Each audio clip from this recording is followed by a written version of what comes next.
What's up, y'all? It's me, it's your boy Asmongold, and today I'm going to be doing something that a lot of you guys have really been asking me for, and I'm finally ready to deliver, and that is challenge mode guides for all of the Warlords of Draenor challenge modes. And the first one we're looking at here is obviously on how to get gold, by the way. We're not doing any of that silver bullshit. And the first one we're looking at here is Everbloom, alright? Now we have a terrible comp, alright, and we still got this done, and we got a really good time, and so the comp is, it matters a lot, but you can do it without a good comp. Now the first thing you need to look at here is the first pull. We're going to be pulling 3 different packs, and we're looking at getting 9 enemies for the first pull. You're looking at 3 different main abilities, enemies. We're looking at the Berserkers, the Naturalists, and the Tinders. The Tinders need to be interrupted whenever they cast Enraged Growth. That makes who they're casting it on do like ridiculous fucking damage, and whenever they cast it on one of the mutant guys, the melee guys, that's a huge problem, especially whenever they do that breath. Another thing that you also want to watch out for are the mutants doing the breath, because obviously, as I said before, that does like 40k damage, especially whenever they're enraged by the Tenders. And the Naturalist will also be channeling Barrage of Leaves. Now, Barrage of Leaves is a direct damage channel onto a single player, and it can be healed through, but if they're targeting it on like the same person, like 3 of them are targeting it on the same person, it becomes a pretty big issue. You're able to AoE the flowers down pretty easily, and they also don't count for the mob count, so don't think that you're going to be able to kill a bunch of them and then be able to like invis do a bunch of stuff. It's not possible. So anyway, the Berserkers are probably going to be the last things that you deal with. They also do a whirlwind, but that's not as much of an issue because usually they jump away and do it, and it's also not that high of a damage ability. The main thing you need to watch out for is interrupting the Tinder's enraged growth. Now after that pull, we'll go to this pull here, which is actually the hardest pull. Now what you need to do here is you need to pull all 4 packs, okay? And you can either have people planned out, like for each person has like a different assignment for a different mender, or you can just rotate stuns. We chose to just rotate stuns because it was easier. 2 things are going to happen that really sucks here, or 3 things. For one, they're going to channel or cast a stun on a random player. That needs to be either dispelled by a healer, or you can use your human trinket to get out of it. The menders, I think that's what they're called. The healers, either way. The menders, they cast a heal, and that needs to be interrupted immediately. If you let too many heals get off, it becomes an issue. Also, you need to be channeling stuns onto them all the time. This is really good if you're Horde, because you obviously have the Tauren, War Stomp, and also the Blood Elf interrupt, and that can help a lot. If you're an engineer, use your frag belt to interrupt all of them, get them together. And towards the end, like, you can do pretty much anything that can stop the cast, and you just really don't want to let them heal. That's the main thing. Also, if they're channeling the leaves onto more than 2 or 3 of them are channeling the leaves onto somebody, that person needs to pop a pretty big cooldown, and also that they need to be stunned as soon as possible because the damage is extremely high. As soon as you fight the boss, this boss is actually one of the easiest parts in the entire instance. Now, the main thing that you do here is you fight him right here, and as soon as he does the first, like, petrified breath or whatever, I forgot what the name it is. Yeah, there it is. And you want to have your tank jump away, or if your healing is not really an issue, you can have your tank sit there, but either way, you can jump away and outrange it. Then you want to pull him back to the corner of the room. Now, my range are making a little line or a little circle around Witherbark. That way, whenever we go into the Brittle Bark phase, which is whenever he takes double damage, and that's whenever his energy reaches 0 right now, the water globules, whenever the water globules hit one of these different, the roots, they spawn an ad. So then our tank is going to pick up the ads, so all the DPS can focus specifically and strictly on damaging down the boss. We pop Heroism on this boss, and we will also pop it on, I think the last boss, I'm not entirely sure. You can also use Heroism on the Mage again, but you definitely want to use it on this boss here. Now, the Witherbark has to be hit by 4 globules in order to end his phase, and you want to kill him before he ends his phase, okay? Or at least kill him like a couple seconds afterwards. And so the globules, having the globules getting hit by the roots there, summons the ads, and the ads we don't really have to kill. Don't really worry about the ads, just have your tank deal with them. Never worry about killing the ads. And pop over cooldowns as soon as he goes into Brittle Bark phase and burn him down as fast as possible. This boss is actually probably one of the easiest parts of the instance. You can see this is one of our shittiest kills, and we ended up getting it done. I missed a lot of my execute crits on that, and so that was kind of unfortunate. After that, what you need to do, I was like checking right here, and what you need to do is that you can do this in a couple of different ways. You can jump along the on the edge here, and as you can see, some people were able to jump up, or if you have a hunter or a warrior, they can heroic leap up onto the top, and then you have somebody get into that mount, and it just takes them around. Now you can do this in 2 different ways. You can kill the Mage first, or you can kill the group of 3, the Protectors, or the I don't even know, like the group, the council fight, and I think it's like the Protectors of the Grove or something like that. The point is that you can kill either one of them, but we found that killing the Protectors first is a lot better and a lot easier to do because it's a much easier fight than the Mage. The Mage is probably the hardest fight in here. Now, for the Protectors, the main thing that you need to watch out for is interrupting Revitalizing Waters. Now, Warden Gola, Life Warden Gola cast that, and that's the heal, okay? You cannot let the fucking heal go through. There's the heal. We didn't let it go through. Good job. You want to always be cleaving off of Draenor or whatever the fuck his name is, the big guy. All right, and the reason for that is he's got about twice as much health as the other two. And the main things that you really want to watch out for, as I said before, are making sure that you dispel Rapid Tides, which is a buff that kind of removes the cooldown from all other spells that are being cast by that person that it was cast on, and also interrupting, we call it rapid, the heal, basically the heal. And as soon as Gola dies, the fight becomes extremely easy. But also, if you're able to get them stacked up, that's much, much easier. On beta, I was able to death grip one on top of the other. I'm not sure if you're still able to do that, but if you are, you definitely want to take advantage of that. Now, whenever there's just two of them, Tilu casts 2 spells, and neither of them really matter. Bramble Patch is just like, it's just a fucking void zone, and you don't stand in it. And he also casts I think like basically like thorns on himself, and so whenever you hit him, you take damage. That can be dispelled very easily. It's a magic buff, and so that's not much of an issue. At this point, you want to be cleaving down the 2 of them equally, and remember, equally means that Dulu should be at probably a little lower health, the same equal actual health percentage, not the actual, or sorry, the health number than the same health percentage, because Dulu has a lot more health. And obviously, you're going to be doing more damage with 2 targets than you would to 1, and so you want to maximize your damage because this is, from what I hear, from everything that I've read, this is the tightest DPS check timer for all of the different challenge modes, and so it's very important that you make use of all of your time in the most efficient manner possible. And so anyway, as soon as these guys die, you just have to deal with Dulu. Dulu does a frontal cone melee attack, and he also charges at people, and he also does this different knockback thing. If you get hit by this, it doesn't even fucking matter, really, unless your healer is terrible, which our healer happens to be awesome, and so we don't really need to worry about this. But if your healer is terrible, this may be an issue, but I don't really think that it would be. Now, at this point, you want to go kill the spider. Now, you pull the infested venom fang down to Zalax, whatever, I'm not sure, the spider's like little layer here. And what you also want to do is have one of your ranged pull some of the mages down into his layer as well. Now, what we found is if you're able to reset the instance, or sorry, reset the fight, the Zalax fight, he doesn't spawn the pale like different ads. I'm not really sure if this is a bug or if this is like kind of just like some kind of like different thing that you can do with challenge modes, and it's just something that's like built in. We're not really sure, you know, if this is like fair play or not. But either way, it's not that big of a deal. But it does save you a little bit of time, and it also makes a big difference whenever you have to switch off in between the 2 ad phases, because normally the way this fight's going to work is that he's going to spawn 3 different ads, and when each one dies, they leave a pool of like kind of like poison basically. And it's important that I think I'm trying to remember what his name is, but as you can see, I'll explain that in a second. As you can see, there's the icebound, the ice caller that's from the mages. We pulled them all the way down here, and you should pull about 3 of them if you want, because that's probably a pretty good number, because you've got all this huge downtime.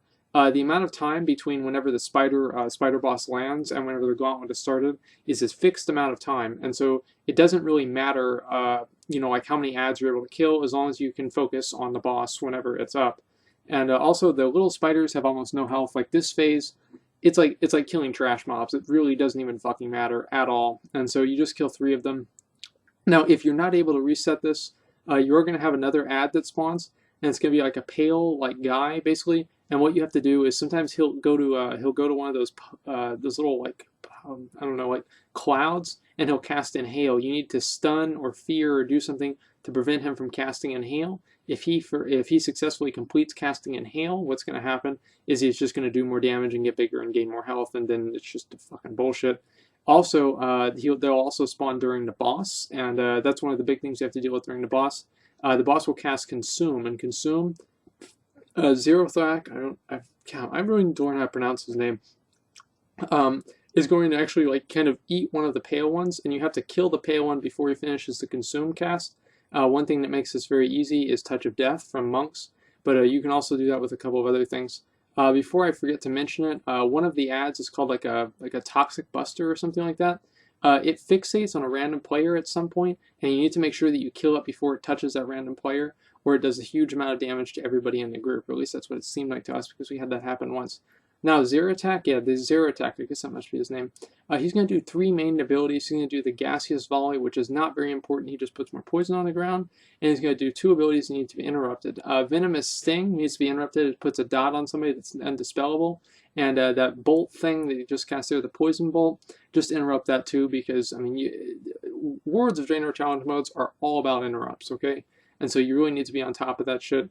And again, as I said before, if you do get the pale ones during the fight, you need to get those down to low health, and then whenever she casts Consume, I think it's probably, I don't even know if it's he or she, whenever it casts Consume, you have to, then you can easily kill the pale one without having to switch off and use cooldowns or whatever, minor cooldowns, to focus down and burst down the boss.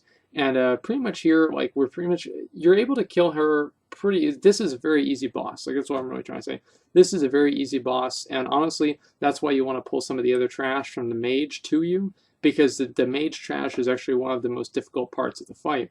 Now, the Mage trash consists of three different mobs. There's a Pyromancer, basically a Fire Mage, a Frost Mage, and an Arcane Mage. The Arcane Mages are little to no threats. The Frost Mages can be a threat because they cast a thing that can stun you and like freezes you. And the Pyromancers are the Fire Mages, and they have the biggest threat because they cast Dragon's Breath. Now, if they get a Dragon's Breath off, you're pretty much fucked, because it disorients your tank, and you can't like trinket out of it and then like interrupt it, because it just happens right after again.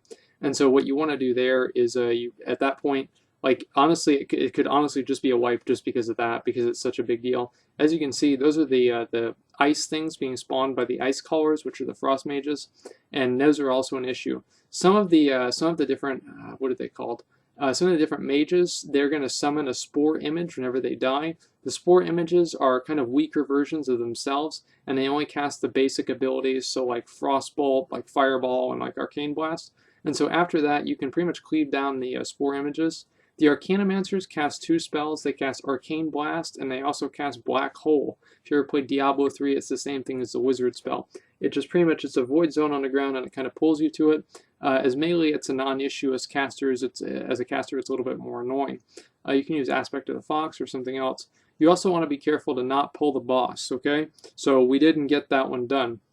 Another thing that's going to be happening all throughout this fight and throughout the entire time you're over here, there's going to be small little orbiting, what are like orange, like balls, and if they touch you, you get put asleep for 30 seconds, and so you want to make sure that doesn't happen.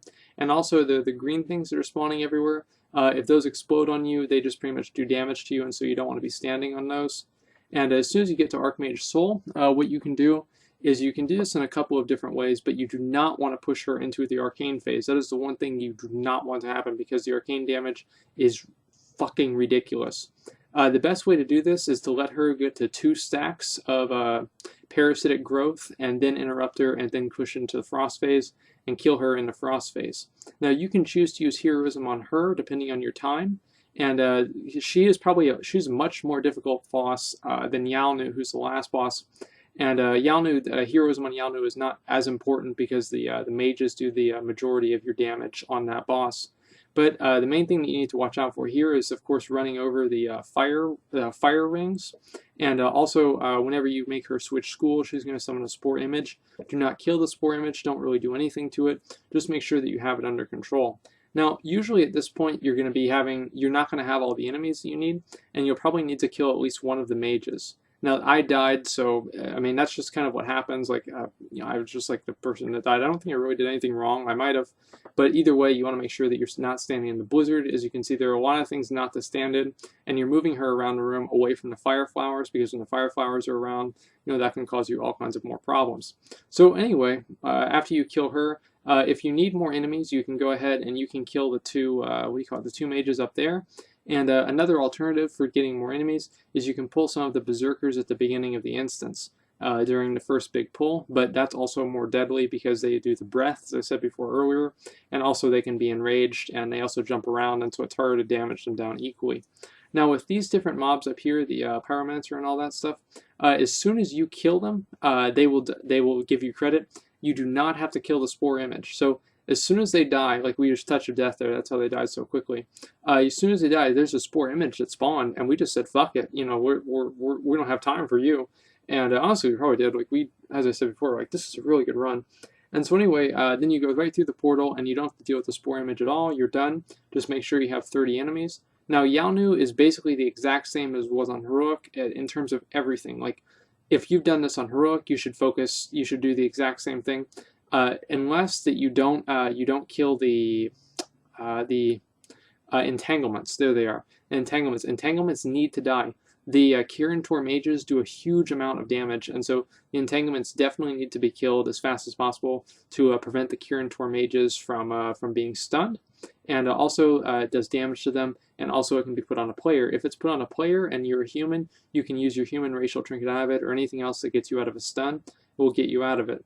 Now, for a tank fighting, or tanking Yalnu, what you want to do is you want to make sure that you pull the ads inside the flame strikes that are on the ground, and also you watch out for his Colossal Smash. And Gnarled Ancient also does a cone ability. That's it's a slam. It's a cone slam. And the Mandragosas, or the different little Hydra things, they also do a cone channeled breath, and so you don't really want to interrupt that. You just want to make sure that you're not standing in front of it. Also, the Kirin Tor mages cast different, what are they called? I don't know, like arcane orbs, like kind of, yeah, as you can see, there's a big purple thing.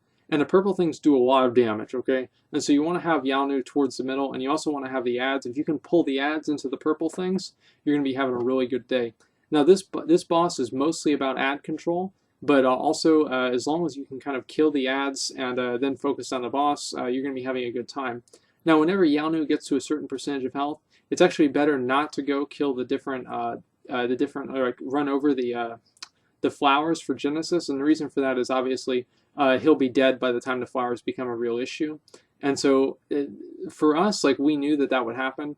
And so it didn't really, we didn't really have much of an issue with it. But one time we let all of them spawn, and it became more of a problem. But either way, there it is, it's done. And so this is one of the harder ones. And so make sure that you are as optimal as possible with your group comp, if possible, unlike us. And also with everything else that you're doing, just to make sure that, you can obviously get this done in the time allotted, and, very efficient with your mob count and everything else. So that's pretty much all I've got. Thanks for watching, and like, comment, subscribe.